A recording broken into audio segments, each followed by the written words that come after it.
day 2 of my short fiction writing challenge, and it is Tuesday, 15-minute writing sprint, and today's prompt is from Stephen King's It. So I've been reading this book for a while because it's over 1,000 pages. I've also been going back and forth between reading and listening, and it was really starting to affect my writing, but in a good way, in a dark, creepy way, which I love because I am a mystery writer and also a horror writer, since the book I am currently writing is within the genre of horror. So I sat down and I wanted to play with the actual focus for this writing sprint was childhood and time lost. It worked so well that I ended up getting 636 words. This was so great that I ended up taking this actual prompt, and I know I call it The Town because I only have 15 minutes and I don't have time for all of the details right now.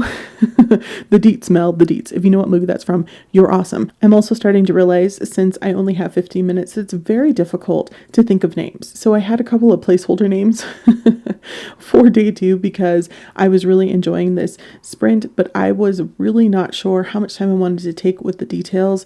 There was a nice amount of dialogue in this, but there was also a lot of backstory that was actually spilling out of me, which was really, really nice. Before, on day 1, it was a lot of dialogue, and the days before that, but I feel like I've started to get a rhythm where I can just start writing more of the backstory in, which is where my characters end up coming from and thriving, and the story tends to move forward. This tends to be a lot of discovery writing for me, and it works the best because once I really get that story in my head, I can write and write and write. So I'm really excited, but I'm also a little nervous that this might end up turning into a novel, and it's supposed to be short fiction. So keeping it there, I'm going to continue the story until I think maybe the end of the week, because I can see it all the way to the end. So I just decided to end up going ahead and taking this prompt throughout the rest of the week and building on it for a longer short fiction. So stay tuned to find out how it turns out.